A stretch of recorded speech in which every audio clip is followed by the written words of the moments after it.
Welcome to RAIN, the Real Estate Investor Growth Network with your hostess, Jen Josie. Join like-minded real estate investors and accelerate your business towards greatness. You will hear step-by-step strategies for success, interviews with real estate rock stars, and we will dig deep into past projects where we bear it all, including the good, the bad, and some just plain ugly. So get excited. Here's the bestower of badassery herself, the real Jen Josie. Listener discretion is advised. Hi, and welcome back. I'm Jen Josie, creator of RAIN, the Real Estate Investor Growth Network. Whoop, whoop. On today's episode, we have a guest that will be sharing their badassery. But before we begin, here's today's badassery bestowment, my little badass gift to you. Today's topic is marketing swag. Putting your business info on any type of swag is a fun way to advertise. Examples of swag can be pens, sticky notes, screen cleaning cloths, t-shirts, and more. I love me a funny t-shirt. Anyone can throw their boring logo and website on a shirt. To maximize attention, get creative and make it something worth reading or looking at. If you are just starting out with swag, a great place to start is with pens. They are relatively inexpensive and can change hands faster than any other swag. A friend of mine keeps bundles of pens in his car with "We buy houses as is" and his phone number. Every time he goes into a restaurant, he leaves a bundle of 15 to 20 pens with his server. What server wouldn't want to turn down a bunch of free pens? Having your business name on swag also builds your credibility. When you are evaluating a property, you should wear some type of company t-shirt or hat so your business appears well established. A car magnet can also be displayed when arriving at a new client's home. It puts the prospective seller at ease, providing comfort knowing they are working with professionals. Lastly, we like to give swag gifts to our private money lenders, contractors, tenants, and more. We've done umbrellas, coffee mugs, and tote bags, but my all-time favorite are coolers. Those soft-sided coolers get used a lot more than some would expect, and having your business name and website advertised at social gatherings is awesome. So if you are looking to increase the visibility of your business, try some sweet swag. Now, on to today's episode of the Real Estate Investor Growth Network podcast. We have with us Jameelah Jordan. Jameelah started her real estate journey when she did her first fix and flip in 2015. She loved fixing and flipping and buying and holding houses so much that she decided to get her real estate license. For 3 years, due to her husband's line of work, they traveled in and out of hotels and temporary housing. Living out of a suitcase was very tiring, which is why she created Mosaic Suites. At Mosaic Suites, they provide beautifully furnished and well-equipped homes to traveling professionals and relocating families to help give them that home away from home experience. Jameelah has worked hard to build her generational wealth through real estate and empowers others to do the same. Today, Jameelah is going to share how to take our short-term and mid-term rentals to the next level. So let's get this party started. Welcome to the show, Jameelah Jordan. Hey. I'm so glad to finally get you on the show. I know we had a rough couple of weeks there, and Ooh. I know, and you have a little announcement, which is why you weren't feeling so well. So what is going on with you? I have a little bean in the oven. You are cooking over there. I am cooking, ready to pop. So yes, it's been a little bit of a journey, but fortunately for me, most of my stuff was already passive. So that's the beauty of having passive income and having real estate property. So it was able to keep me afloat, but it's been rough. I don't know how to sit down, and this is really making me sit down. Well, I am so thrilled to have you on the show. I heard you speak at a local RIA meeting recently, and you were so good. And I actually had to leave early. So I was like, please be on my show. I have so many more questions for you. So we are going to dive in here, but I do want to know how you got started in real estate. So yeah, my background is nowhere near real estate. I graduated from NC State with a biochemistry degree. And I was like, I had this certain mindset that you have to have the certain job, certain profession, and things like that. I was like, I'm going to be a doctor. This is what I want to do. This is where I'm going to go. And none of that happened. When I graduated, it was around that 2008 to 2011 recession, everything falling apart. So you had biochemists and engineers working at Best Buy and as lab techs and can't afford to pay back Sally Mae. And it was a little rough. So I had to take on a lab tech position and I hated it. I started getting into research. I was starting to talk to petri dishes and plants and they were talking back. And I was like, this isn't going to be it. So fortunately, I was blessed enough to be able to move overseas. My husband got a position.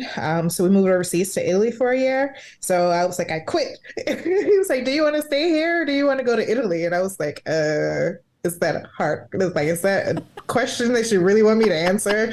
So I quit. And I realized that I am not a stay-at-home anything. So I was like, okay, what am I going to do? How am I going to get to it? And that's how I developed my first company, which was a real estate virtual assistant company. And everyone, well, it was actually just a virtual assistant company, but everyone who was coming to me were in real estate. So it was agents who were coming to me and then investors. So I started working on some of their deals and I was like, holy crap, like I can do this. I'm only getting pennies compared to what they're getting. And I was like, I can still do this. I help with all of this anyway. So that's how I got introduced into real estate. And when I moved back to the States, we decided to house hack our first house. That was a flip from hell. Well, it was explain what a house hack is, because I hear it gets dusty. So off of my experience in Memphis, we purchased a house, we fixed it up, and then we rented out rooms in there to then go through and have our mortgage paid and start developing passive income. This house particularly was built in 1921 with only one owner for the whole entire time. And I found a newsletter in the home off of the sale. She paid, I think, $11,000 for the home. And it was a pretty big home. We got it for like 160 or 180,000. Big thing off of flipping and renovating a old home is you never know what you're going to get. A contingency plan is always needed. We opened up the walls and all hell broke loose. We had janky contractors, janky lenders. We were newbies, like we were in our 20s. We were like, we got this. And like literally we put over $100,000 in the house. And right when we got finished with the home, a tornado came in and a tree fell on top of the home. And we had to start the whole entire process over. So yeah, like it was crazy. But that one house was like the school of hard knocks. Like it really introduced me to real estate. And some people would have ran, but I was like, this is actually pretty awesome. That one house, when we decided that we hated Memphis and wanted to leave quickly, we converted it. We converted to a lease. First, it was long-term for a short period of time, but we were only making $200 a month after all of our expenses. And this was probably back in 2014, 2016. Airbnb was right out, but it wasn't the Airbnb that we know now. Right. So right when we were like, okay, we got to leave. I'm going to leave all this ish in here and I'm not coming back. So I was like, have you tried out Airbnb? And I was like, well, no, let's try it out. We put it on there and within 3 days, we had over $4,000 worth of bookings. And at the end, because we were so close to Midtown, to Beale Street and things like that, after all of our expenses, we were profiting about $4,000 a month. So we went from $200 a month to $4,000 a month after all of our expenses. And I was like, hot dang, I think I found my niche. Well, I would say so. Oh my goodness. And, I laugh because we got an Airbnb in 2018 and still banks back then were unsure of how to even finance them and all that stuff. So even before that, I could see where it was like, you're going to let strangers in your house and what? And, on your furniture? So that is amazing. So listeners out there, when you have a property and when you do a long-term lease on it, you will see that with short-term and mid-term, you can double, if not even triple sometimes. And in your case, 10x the profits that are coming in. So starting short-term rentals, you mentioned after 3 days, you had 4,000 dollars coming in of bookings and everything, which is so exciting. So I just recently bought a quad on Glenwood Avenue, which is in downtown Raleigh. And it took us a long time. It was built in 1925. So yes, I feel your pain. The struggle is real. I know. It's a historic district, so I couldn't replace windows. I had to fix windows. That was an $8,000 bill right there. So when I finally finished it and listed it, I was shocked because I have done Airbnbs in the past. I didn't get bookings right away. Was it like a weird time of the year? This was November and December, just recently of 2022. So did you feel any rents going down or anything? Yes, actually. You did? Okay. Then, yeah. I'm like, thank goodness. It was similar to we've had so many pivots and shifts within our short-term rental business, and I'm actually at another pivotal stage. So it's like for all of you guys who are out there who are just getting into it, don't come into this thinking that you're going to have this plan A and you're going to stick with it. You have to be flexible with it. And if you're not, your business is going to fail. So true. Yes. It's funny that you say historical district. That 1921 home was historical. We couldn't even change the color without actually getting approval. It was in a historical district as well, and expensive. So yep, it was a bungalow, but off of it, especially now, we had to pivot. Especially with our area during November to sometimes February, that's the lowest season. So all of our properties, if they're already short-term rentals, I usually convert them and have a strategy to convert them to midterm during that time frame, if I'm allowed to do both STR and midterm rentals to it. But I have seen that pretty much decline on all of properties. I know investors like, hey, is anyone else feeling this burn right now? This is one of the reasons why marketing and branding and not just being on Airbnb and VRBO is so important, and building up your own following, and also being able to just kind of pivot towards it. So we started going after corporate partners, corporate America. There's a lot of tech companies and startup companies that are coming to the Raleigh-Durham area.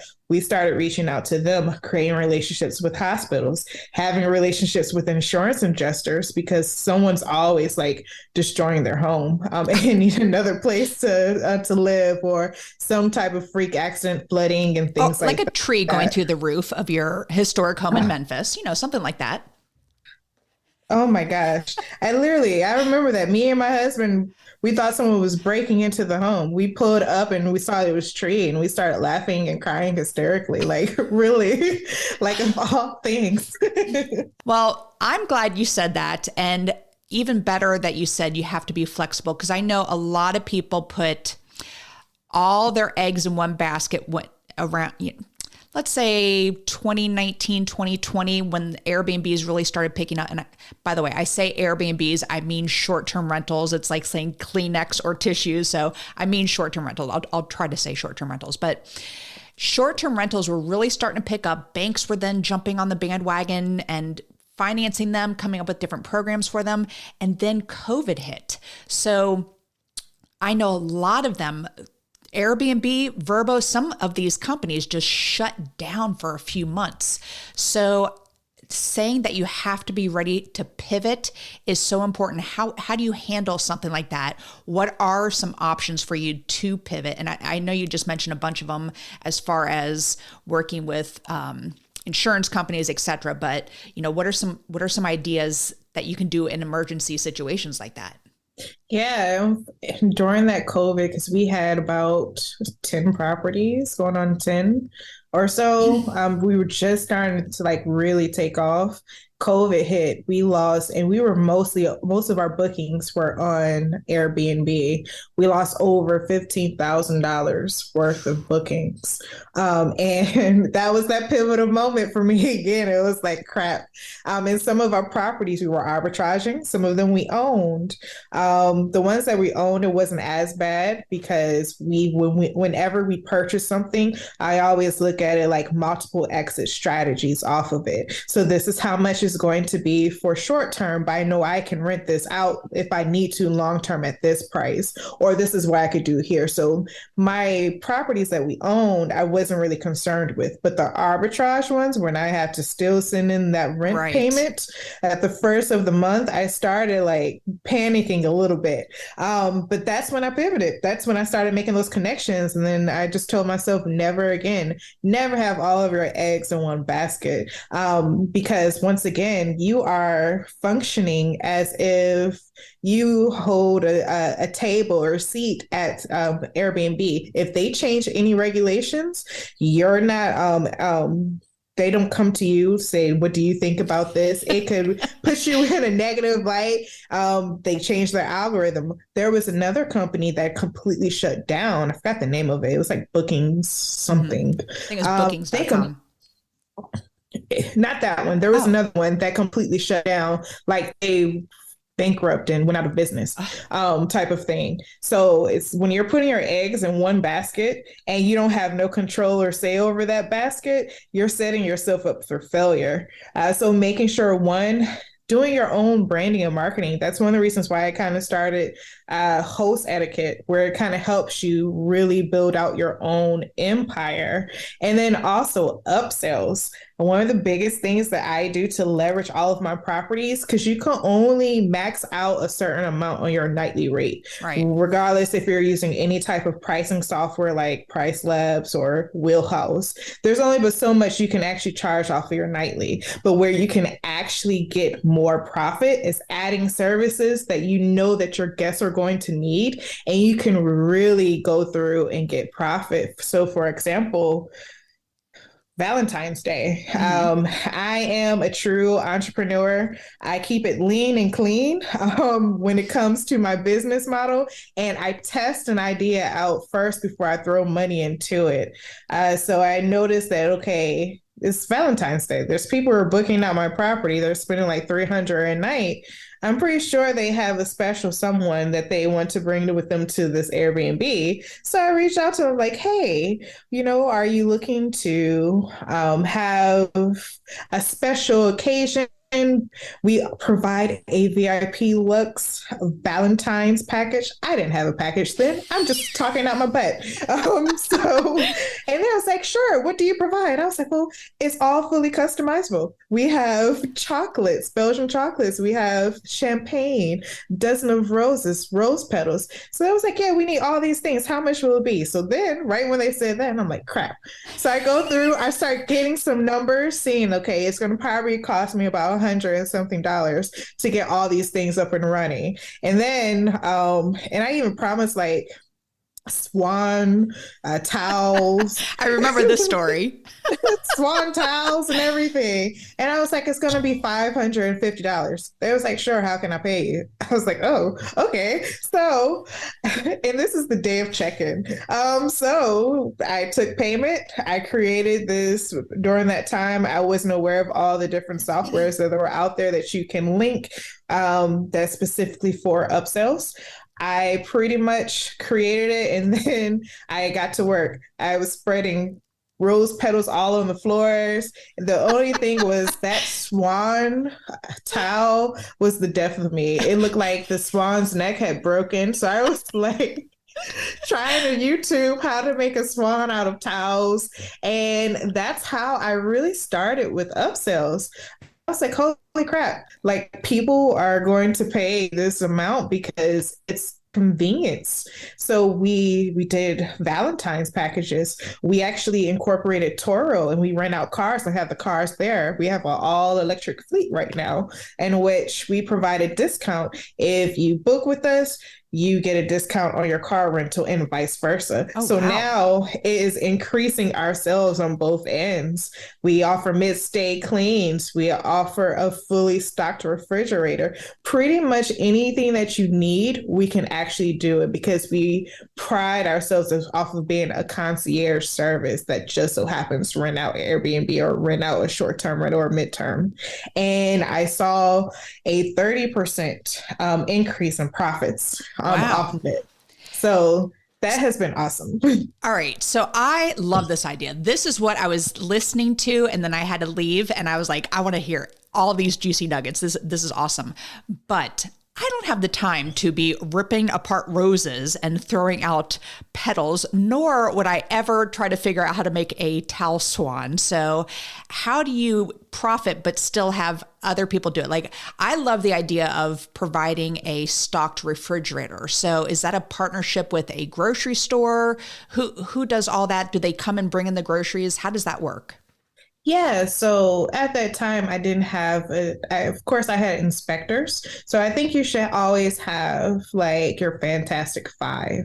That's going to include individuals and teams that's on the back end operations, your accountant, tax advisor, attorney, especially if you're starting to get into midterm rentals, making sure that you have an ironclad contract, not just for people who are coming into your house, but if you're doing arbitrage, having things in place that will allow you to, if you have to break the lease because HOA change or an area that didn't have HOA now has it, that you're able to get out and not lose tons of money. Can you just real quick touch on what arbitrage is for the listeners?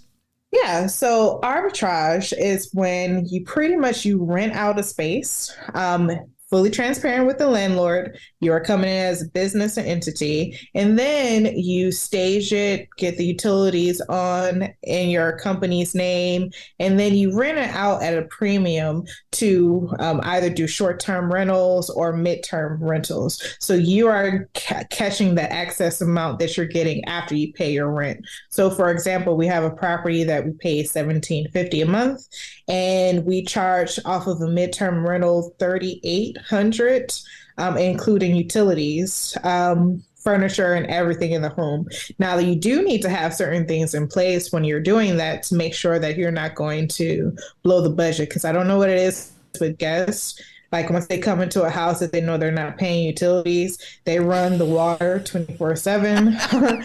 Every light is on. Yep. Like they kick off their shoes. It's like they turn 5 years old all over again.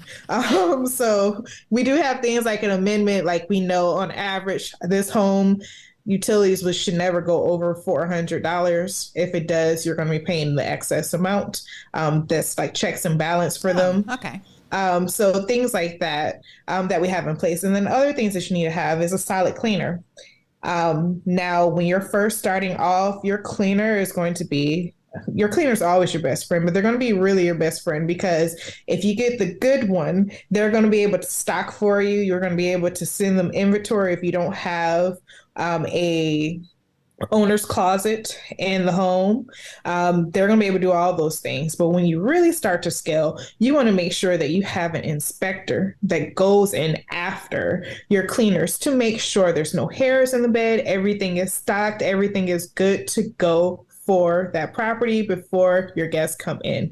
Now, for me, my inspectors is the person who's going to go through and do all those things before check-in. So if someone has a Valentine's package or needs a stock full of groceries, they're the person who's going to be doing those things because they're pretty much the property manager. But there's certain things out there that you can do if you don't have an inspector that you can partner up with. So another add-on that I have is baby gear. I have a lot of families come into the area. So I rent out baby gear. I rent out cribs. I rent out car seats and things like that. Now that can be a liability. So you may want to check out different companies like Baby Quip, in which if you want to add that onto your portfolio, you can add that on there, or you could partner with them so that your guests can have access to that.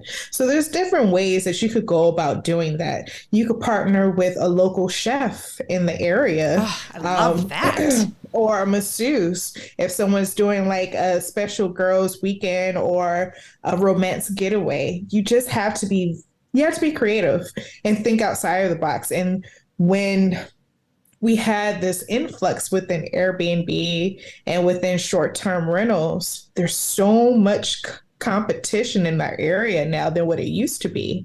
When I got started into midterm rentals, it wasn't that many people doing those things. There was only a handful of us. Now it's so many people doing it. So how are you going to stand out from the crowd? And that's how we actually do it. We partner with our local community, and we provide extra services that I know my other competitors will not try to do. This is amazing. And how do you offer them to it? Because I know, so we talk about don't put your eggs in one basket, but I am only on Airbnb right now. Don't be mad at me.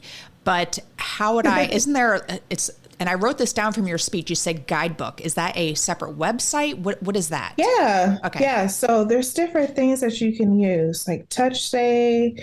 And this is like a link that you send them and you say, so, thank you for choosing Acorn Manor, for example, which is our quad. And if you need any extra services, here is a link to our whatever, if you need to have extra services. Is that how it's done?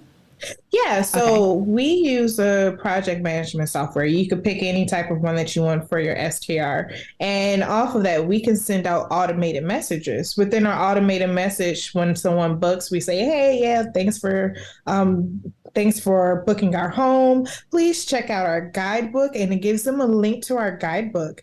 And that guidebook is pretty much all the quirky things. So as you know, when you have a 1925 home, I have a duplex that I manage in downtown Raleigh, and it was built in the 1920s. There's quirks. There's specific things to that house that has not been updated because it gives that old eclectic feel that can be a nuisance to people who don't know how to use it. So we show them videos in our guidebook on how to actually use them. It gives them a local guide. What is in walking distance? What's our favorite pub? What's our favorite restaurant? And then also within there, it also has a little section for like, do you need mid-stay cleaning and things like that. So when we actually go through and send out our automated messages, we kind of touch base with that. Like, hey, P.S., what brings you to town?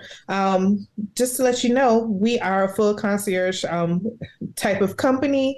We cater to your needs. If you, we provide services from romance package to car rental services at a premium discount.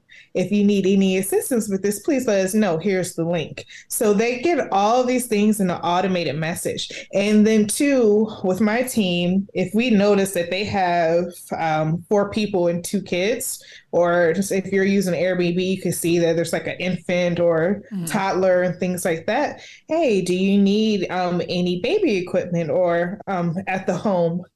For when you arrive, most likely they'll say yes, and you can charge per day. A lot of baby equipment is like $30 per day. Wow!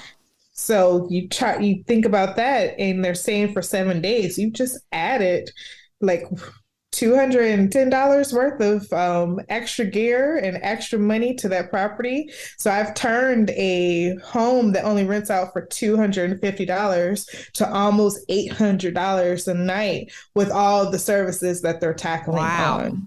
That is amazing. I love all this. I really got to check out Turo and including that in the rentals, because that is huge, especially when people are traveling and they're getting ready to buy a house, they're doing midterm, they're going to need a car if they don't want to drive their car from wherever they're from. So I love that idea.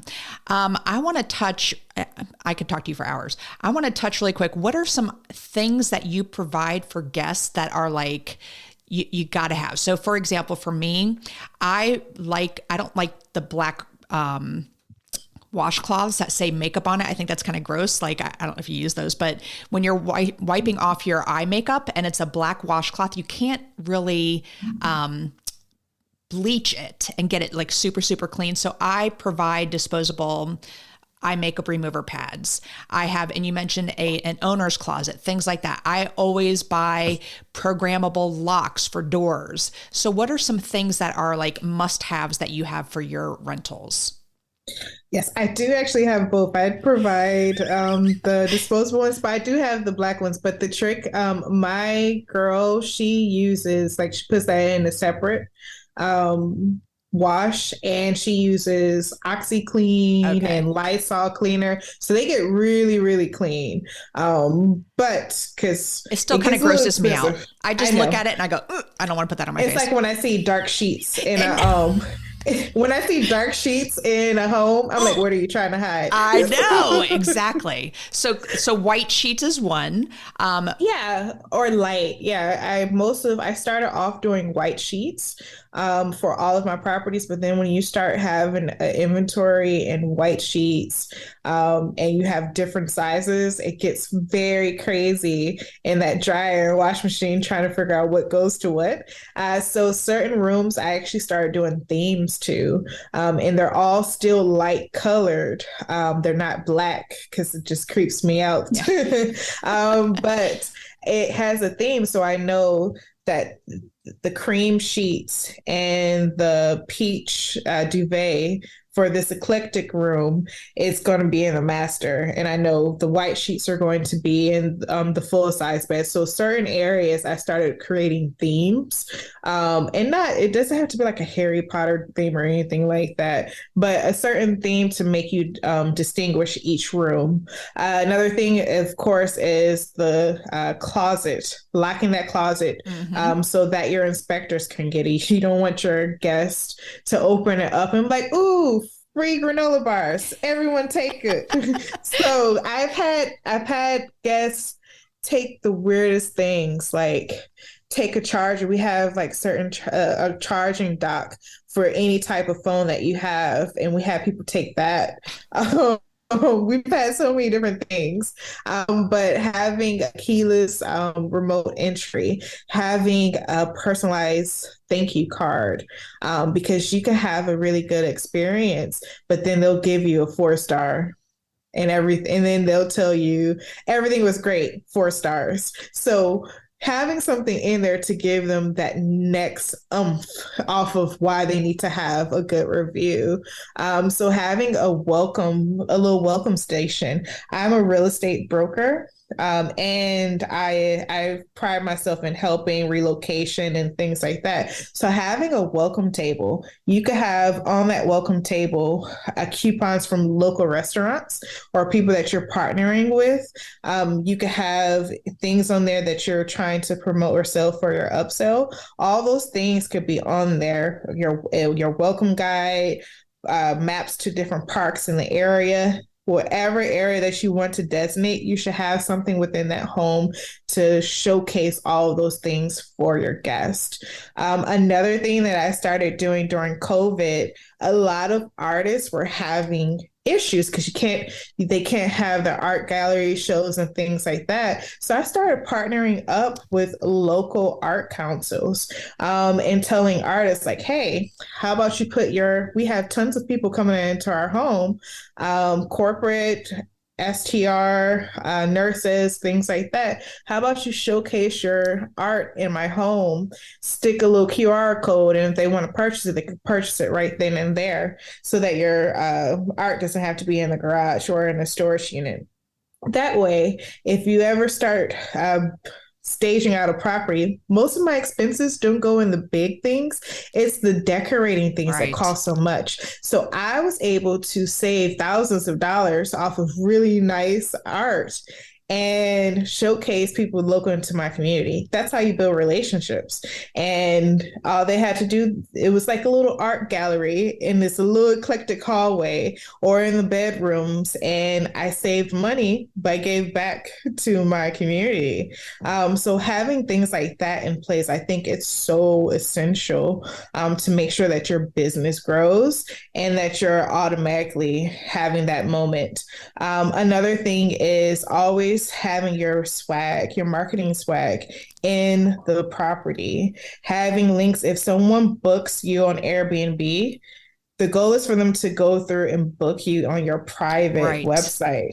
So having QR codes and things like saying, hey, if you book with us directly next time, you get 20% off. Have a QR code to your website. I even have something in there where I created a selfie wall, tag us on Instagram, and enter to win a $50 Visa gift card. This is how you grow your brand, and this is how you create your own following, not an Airbnb following.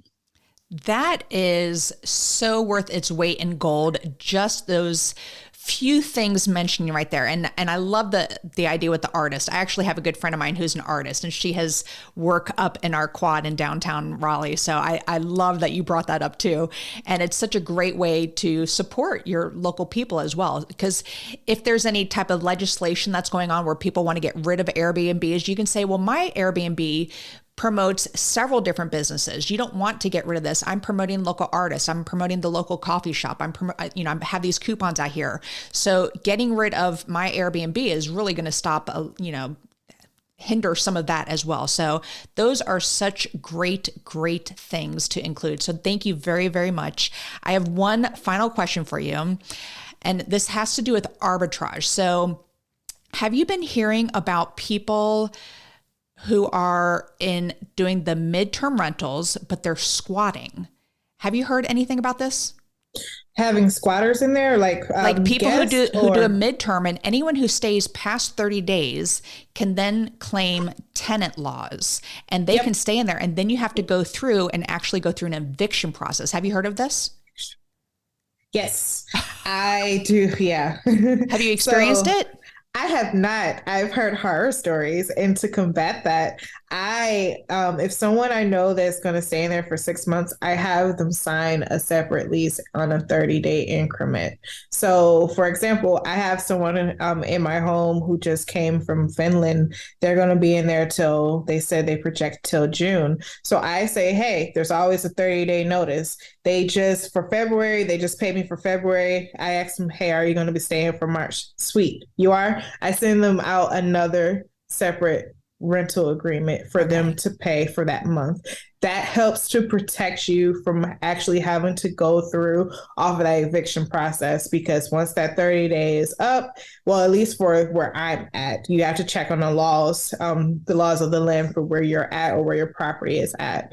But for me, that helps me, because if they don't leave, your lease is already up. We're not in there for over 60, 90 days. So that's something that I have done to kind of protect myself from the squatter that you see in long-term rentals. Yeah. So I heard another nugget that what people are doing to combat it. So if it was one of your arbitrage properties where you had the lease, and if someone came there, another coach friend of mine had first brought this up because his arbitrage property, when the police showed up to evict this person out of there who was trying to squat, they said, oh no, I have I'm here 30 days or more. I've already received mail here. And they try to claim tenant laws. And so instead, that person said, well, here's my lease. I actually rent this. This is the lease for this property. So what they're doing is they are having one of their businesses arbitrage it to another business. And that way they have a lease between their businesses, and that is another layer of protection there. So I just thought that was so great. And on this topic for today, but to have them go further and sign a separate lease, I think that's a great idea. By the way, the Finland people, are they going to NC State? Okay, No, because I had some Finland Duke. people reach out to me as well, and they Duke, wanted I much think. longer. Okay. Oh, really? Yep, Duke.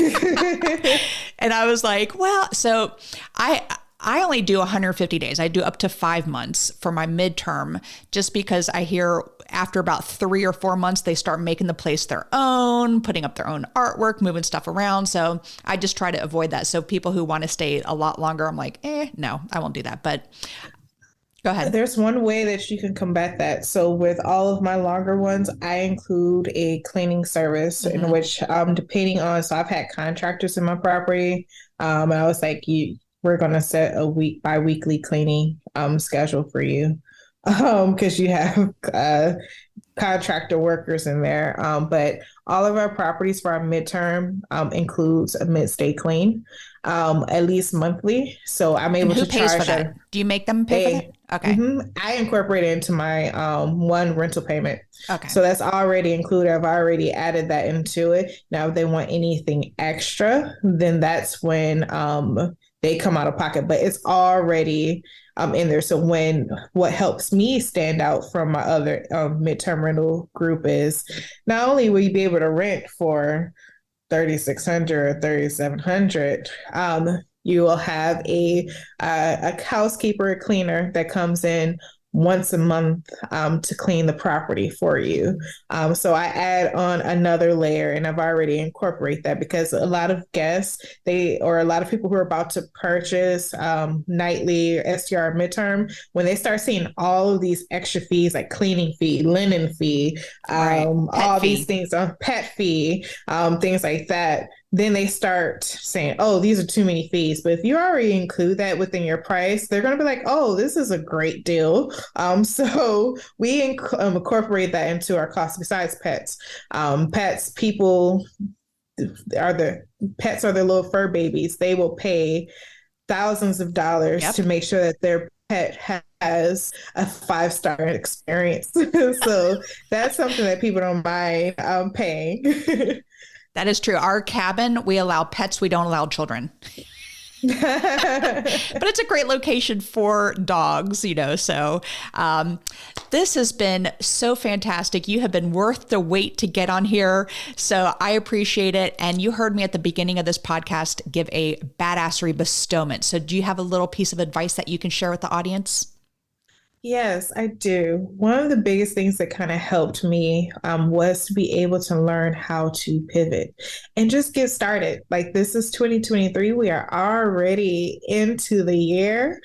January is gone. February is gone. January was the longest year ever, wasn't it? Yes. I don't know why January is so long. I don't know, but then you blink and it's gone. Yes. And just get started. There's so many different avenues to get started. You don't have to come out of pocket 50,000 to get your first short-term rental. You could come out of pocket a couple of thousand. If you get really creative, you could get into a little bit lesser. So making sure you get started and being flexible and keeping your systems in place. The biggest thing that I didn't do when I first started was I was like, I don't need a mentor. I'm graduating from YouTube Academy in the School of the Hard Knocks. And I lost a lot of money and did a lot of mistakes that if I had actually networked and found a solid mentor, a coach, and just connected to like-minded individuals, it would have saved me a lot of heartache. And I would have gotten to some of my goals much, much quicker. So just make sure you surround yourself with people who are going after what you want to go after and also are at a place where you want to be. You need to have both. Well, so well said. Thank you for that. That is an excellent badassery bestowment. So the second half of the podcast is what makes Jameelah a badass. And I use the acronym BADASS, which is the first letter is B for book. What's a book that's made a huge difference in your life? Lean B2B. There's actually quite a few because I'm an entrepreneur, so I gravitate to everything. There's like the 12-week year, The Cave by Brian Meadows, Building an Empire, Lean B2B. And most recently, the best ever apartment syndication book. That has been like a huge manual for me as I start getting into multifamily and commercial real estate. So biggest thing is you always need to be reading something. So those have been the books that have really, really helped me grow. But Lean B2B, that was the very first book. Do you remember? Do you know who wrote that? I'm so gonna butcher this name. I think it's Etienne Garbugli. Okay, I got to check it out, especially with that name. But it's for business to business, and there's also a lean B2C as well. It's not specifically for real estate, but I found some of the most beneficial books I've read had nothing to do with real estate, but the characteristics off of that book can carry you over into different industries. And that kind of helped me really understand customer development, learn how to tackle on discovering your niche, discovering your persona, because your property is pretty much it's niched. You have to know before you get this property who's going to be gravitating toward this home. For example, people will say, "Oh, this is going to be a short-term rental," but then they soon discover that no, actually, people are gravitating toward its midterm and its family. So knowing who you're going to go after and what type of personality this property is going to have will help you effectively market it and get the right people in there and start building your own following and direct bookings. I will have to check that one out. All right. The first A in badass is advice. What's the best piece of advice you've ever received? Always strive to work on the business, not in the business. Ooh. That has been something that keeps me going. I look at things and I'm like, Jameelah, are you working in the business or are you working on the business? I am very high leveled. And when you're thinking about building your own empire, you should not be doing things that's going to cost $7 an hour. Your time is worth minimum $250 an hour. So you need to make sure that you are working accordingly and taking action accordingly. So always strive to work on the business, not in the business. Now, if you're a newbie, of course, you're going to have to put in the legwork. You're going to have some sleepless nights and things like that, but your goal is to not be your own virtual assistant. Your goal should be to automate it and have passive income and cash flow off your properties. Excellent, excellent advice. And I say that now because you have a pregnancy going on and you are not feeling, tip-top shape. And so to have everything automated and you have set that up for yourself so that the business runs itself. So that's great advice. All right. The D in badass is drive. What drives you to be successful? Legacy. I'm so legacy driven right now and generational wealth. Because of my background, my culture, my family I don't come from a type of background where I have a trust fund or anything like that. I am the first person within my family to be on track to be a millionaire, and have assets and not just liabilities, and be able to sow something into my next generation. So that's what drives me, leaving a legacy, especially now being pregnant, making sure that I want my child by the time they hit 2 years old, their first sentence or answer is like, what's an ROI or what's my return on investment? I want a little mini real estate investor. They're going to be with me on all my little property hunts. So they're going to be doing the towel swans. Yep. I love that.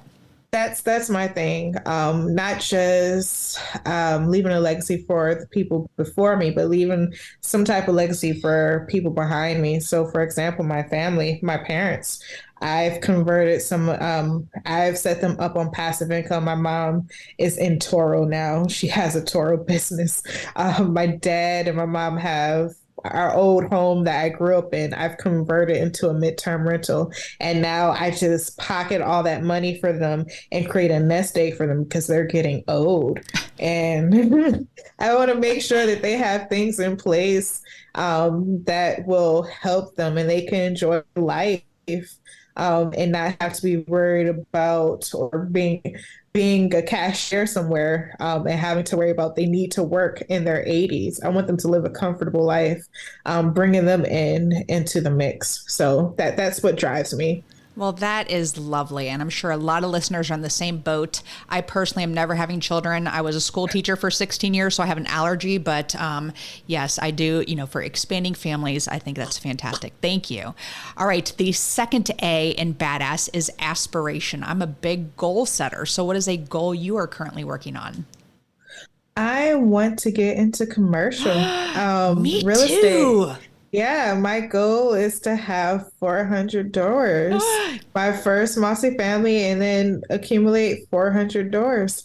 So that's what I've been doing. And I like to tell everyone that's listening, short-term rentals, I love it. I'm very passionate about it, but it's an avenue for me to get to where I need to be. Right. Arbitrage, that's cash flow, more of an immediate cash flow than most things when you're getting into short-term rentals. That has been the key for me to actually go after and start purchasing higher ticket properties and higher ticket units. So just if you're like, oh, but owning is better than arbitraging, owning is better than controlling. To a degree, it's not always the case. Arbitrage will allow you to go after those big properties because now you're cash flowing thousands of dollars a month. And now you can say, hey, I actually could go in on this 100-unit apartment complex because of all of this cash flow opportunities that I have within arbitrage. So well said. Yes, that is one of my personal goals as well. I'm kind of over the single family home flip business aspect that we are in, but the having multifamily is wonderful. We just bought our first 12 unit up in Virginia, so that's been interesting, and it's been a learning lesson. So all right, the first S in badass is systems. What systems do you have in place to help you achieve success?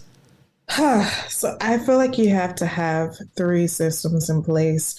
One, for growth, you need to have a system in place to make sure that you're never being stagnant and you know what's going on within the market. The market shifts so much, but if you read up, there's nothing new under the sun. And if you actually read and look at forecasts and read the history behind a lot of things, you can save yourself a lot of headache and heartache. For systems with businesses, my biggest thing is automation. I don't want to be hands-on. This isn't something that I want to say I want to be a full-time proper manager, things like that. You want to make sure you have people in place so that you can work on the business and not in the business. Love it. So having things like your cleaning software, your inventory software, your property management software, things to make sure that things are being automated. So the things that you have to do, you can focus on that's more of the money maker, like viewing properties, running numbers instead of going through saying, oh crap, I need to clean my own home. That's the biggest mistake. Happens. I think that's the biggest mistake with newbies. Sometimes they think they have to be the cleaner. They have to do all these things. No, because while you're cleaning that property for 2 hours, you could have found you another property to invest in. So knowing that you need a team and you need to have those systems in place. And then last is spiritual base. What keeps you sane? If it's religion, which is for me, and downtime, self-care, you have to have a system and a protocol in place to make sure that you don't burn out, because this isn't for the faint of heart. No, it isn't. You will have, especially as an entrepreneur, I've had very mental breakdowns, like where in the morning I'm screaming because I just got a new offer and everything went well, and then by midday I'm in the corner crying because I just realized I'm gonna have to take up all of the plumbing and it's gonna cost over $50,000. So it's not for the faint of heart, and you need to have systems in place to make sure that you are still staying sane. Yes. Oh goodness. And when you're saying those things, I'm like, oh, I have so been there. So yes, I do get it. All right. To wrap this up, with the acronym BADASS. The final letter is S for success. What does success mean to Jameelah?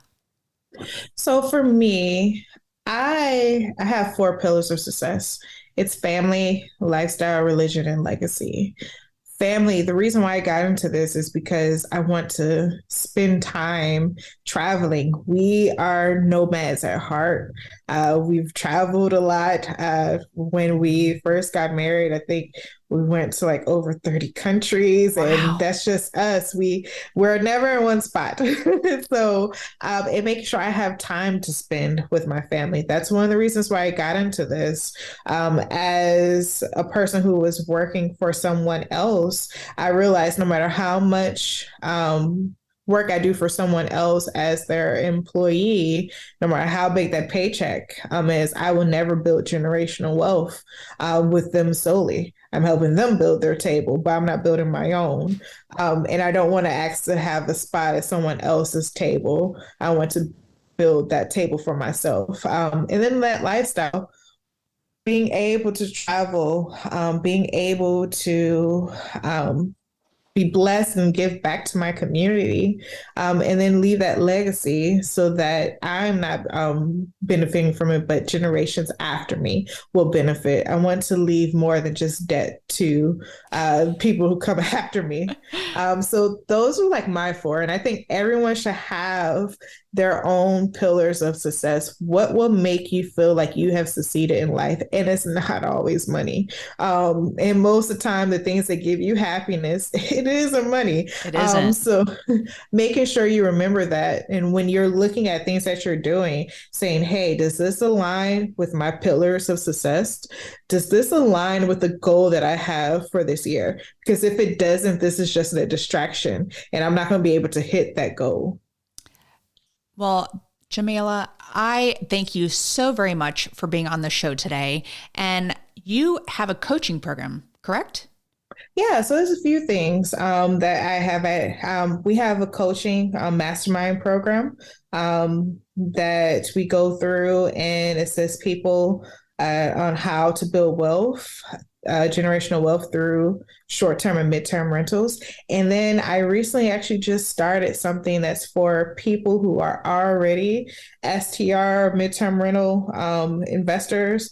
And it's like, once you get in there, how can I effectively scale this out? How can I build my marketing so that I'm just not an Airbnb host? That one's actually called Host Etiquette, in which we provide templates, operation templates, things that swag that you could put into your home, and options to make sure that you're building up your brand and building up yourself, because you are the brand, not Airbnb and Booking.com. Right. So yeah, that's what we've been working on. Wonderful. How do they find you? So there's a couple ways. You can find me on social media, IG, Jameelah, Jameelah. Have I been saying your name wrong this whole time? Jameelah? It's Jameelah. Oh my goodness. I'm such a jerk. Jameelah. I'm sorry. There you go. I am Jameelah Jordan. You can also, my website is JameelahJordan.com. That's Jameelah, and last name Jordan, Jordan. There's a link on there for Host Etiquette, or you can also go to hostetiquette.com as well. But quickest way is through that JameelahJordan.com, in which you could get all the information. We actually started doing 15-minute mini SDR coaching session consultation for individuals who are already in the thick of STR and midterm rentals, or individuals who are like, hey, where the heck do I start?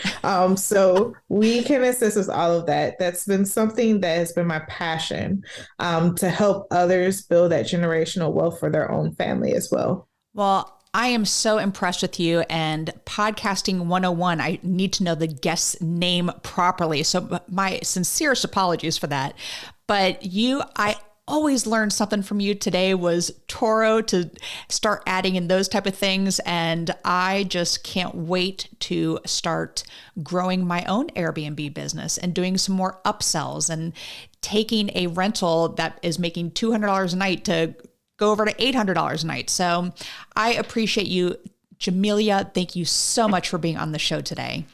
Glad to have been here. It's been a long time coming for us to actually jump on and connect on your podcast. And I'm so excited. And I so love your podcast, by the way. Thank you. So fun to listen to and hear all the different individuals who roll through and give their badass advice. I love it. Well, thank you, Jameelah. And that is all. Thank you for listening. And we will catch you on the next episode. Now go out there and share your badassery. And don't forget, make it a great day. Take care. Bye-bye. Whoop, whoop. Thank you for listening to RAIN, the Real Estate Investor Growth Network. Be sure to subscribe on your favorite podcasting platform so you never miss an episode. If you need more badassery, you can follow Jen Josie by visiting therealjenjosie.com or become a member of RAIN by registering on rainmastermind.com.